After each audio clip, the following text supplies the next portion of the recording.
السلام علیکم جی، دس از بکار ریاض، آپ کو ڈیجیٹل پلیٹ فارم میں آمدید۔ سبسکرائب کریں، لائک کریں، شیئر کریں، شکریہ۔ گنڈاپور صاحب کی گرفتاری کا جو عمل ہے پتہ نہیں کب ہوگا، لیکن ان کے جو وارنٹ گرفتاری ہیں وہ جاری ہوئے ہیں۔ شراب اور اسلحہ برآمد کیس میں تھانہ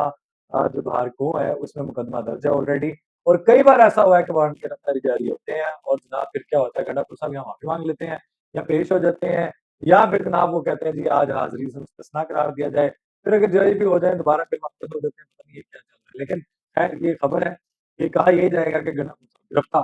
لیکن گنڈاپور صاحب گرفتار نہیں ہوں گے، لیکن وارنٹ گرفتاری ضرور جاری ہیں کہ کان سے پکڑ کے عدالت کے روبرو پیش کیا جائے اور اس مقدمے میں جناب آگے جو ہے وہ پیش رفت ہو سکے۔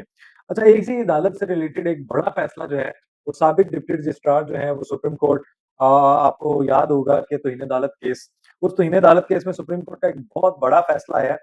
وہ یہ ہے کہ ایک جج جو ہے وہ اپنی ہی عدالت کے دوسرے جج کے خلاف آرڈر جاری نہیں کر سکتے۔ یہ کسی اور کے لیے شاید اشارہ ہے، آپ سمجھ گئے۔ اچھا، توہین عدالت کیس میں سپریم کورٹ کا جو فیصلہ ہے اس میں یہ بھی ہے کہ آئینی بینچ کمیٹی کے ممبران کو نوٹس کو توہین عدالت کا نوٹس برقرار نہیں رہ سکتا۔ توہین عدالت کے سابق جو ڈپٹی رجسٹرار ہیں کی انٹرا کورٹ میں اپیل پر تفصیلی فیصلہ جاری ہوا ہے، اور اس میں جو مین اہم پوائنٹ تھا جس سے بہت سے لوگوں کو مایوسی ہوئی ہوگی، بہت سے لوگوں میں ترتلی مچ گئی ہوگی، کھلبلی مچ گئی ہوگی، تکلیف پہنچی ہوگی، ان کو رلاؤں گا میں، ان کو تکلیف پہنچے گی، نیازی مہاتما صاحب کا ڈائلوگ ہے، لیکن وہ ذرا کچھ لوگوں کو تکلیف پہنچ رہی ہوگی اس میں۔ تو جناب یہ جو توہین عدالت کیس آتا ہے نا، توہین عدالت اللہ دوسرے کا فلاں پہ ڈال دیا، فلاں کا فلاں کے، چلیں یہ آپس میں نمٹ لیں، خیر ٹھیک ہے۔ اچھا،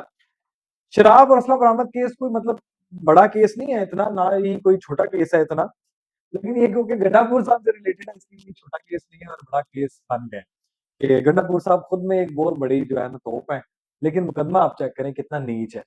شراب اور اسلحہ برآمد، شراب برآمدی مطلب ایک شہد جو ہے نا وہ بدل دیا جاتا ہے، مطلب ایک عمر کی عدالت تھی کہ جب اس کے خوف سے جو ہے وہ بچے، ایک لڑکے نے توبہ کی، کہ منقول بتا رہا ہوں، اللہ کمی بیشی معاف فرمائے، تو وہ شراب لے کے جا رہے تھے تو منع تھی،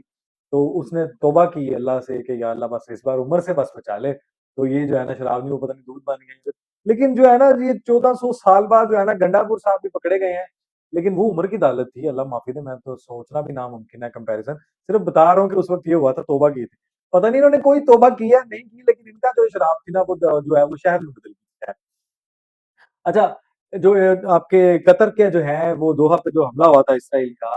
اس کو جو ہے امیر قطر نے ریاستی دہشت گردی قرار دیا ہے۔ اچھا، یہ ریاستی دہشت گردی صرف آپ کو ایک ثالثی کی سزا دی گئی ہے، اور انہوں نے جو تصور فلسطین کی ریاست کا جو تصور ہے اس کو دفن کرنے کی کوشش کی ہے، امیر قطر کا کہنا ہے۔ اصل میں بات کچھ پوائنٹ اس میں یہ ہے کہ یہ جو معاملہ ہے نا، یہ دہشت گردی کا اپنا گھر جلتا ہے تو ضرور آتی ہے، لیکن 8 ممالک کے سربراہان ٹرمپ کے ساتھ ملاقات کر کے یہ اسلام فوبیا اسرائیل کی جا رہی ہے، دہشت گردی بربریت کے اوپر لگے ہوئے ہیں، ملاقات کرنے لگے ہوئے ہیں اور ساری چیزیں بتا چکے ہیں، اپنا اپنا موقف بھی دے چکے ہیں، لیکن اس جو شخص ہے جس کی دماغی کیفیت ہے، جس کو ٹرمپ کہا جاتا ہے، جناب وہ ایک اپنے آپ میں عقل کل ہیں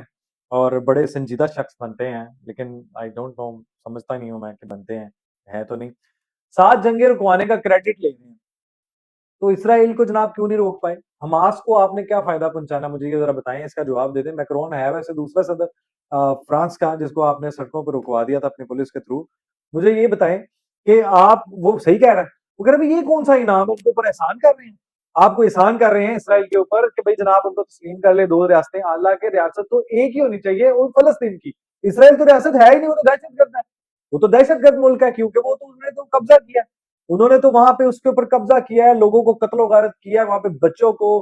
بھوک سے بلکایا، اس کے اوپر بمبارڈمنٹ کی گئی ہے، پورے غزہ پہ جو ہے وہ تشدد کیا گیا ہے، عورتوں پہ تشدد کیا گیا ہے، بچوں کو مارا گیا، اسپتالوں کو، یونیورسٹیز کو ملیا میٹ کیا گیا ہے، وہ صفحہ ہستی سے مٹانے کی بات کر رہے ہیں۔ یہ بسانے والے کون تھے جناب جنہوں نے آپ تسلیم کیا؟ برطانیہ نے بسایا تھا ان کو، اور یہ فلسطینیوں نے اپنی چیزیں، جیسے کشمیر میں انہوں نے قبضے کے دمائے، اسی طرح فلسطین پہ اسرائیل کا قبضہ ہوا ہے، اس طرح ہوا ہے۔ پہلے تو ان کے پاس جگہ ہی دنیا میں، دنیا سے دھتکارے گئے تھے، یہی امریکہ، یہی برطانیہ، یہی دنیا، اٹلی، فرانس، جرمنی، یہاں سے دھتکارے گئے تھے، ان کو مارا جاتا تھا، یہ بھاگ گئے تھے، یہ چھپتے تھے، تو ان کو تو ایک پورا، ایک فلسطین کے معاملے میں ایک پورا جو ہے ملک مل گیا، اب وہ آپ پہ چڑھائی کیے ہوئے ہیں، اب